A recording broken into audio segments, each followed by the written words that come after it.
Yes, ఇది హిందూ రాష్ట్రం, ఇది హిందూ దేశం, ఇది హిందువులదే, మరెవరిది కాదు. ఎవరైనా ఈ దేశంలో సన్మార్గంతో ఈ దేశంలో ఉండవచ్చు, ఎలాంటి ఆటంకాలు లేవు. ఇది మన యొక్క ఉదారత, ఇది మన యొక్క మంచితనం. ఈ ఉదారతను, మంచితనాన్ని అర్థం చేసుకోకుండా ఆసరా చేసుకొని వెన్నుపోటు పడవడానికి ప్రయత్నం చేస్తే వారికి ఈ దేశంలో ఒక సూది మొనబోపినంత స్థలం కూడా ఉండడానికి వీల్లేదు అని ఖరాఖండిగా చెప్పినటువంటి డాక్టర్ హెడ్గేవార్ రాష్ట్రీయ స్వయం సేవక సంఘాన్ని 1925లో ప్రారంభం చేశారు.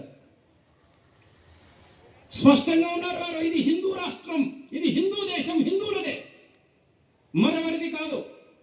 ఎవరైనా ఉండొచ్చు,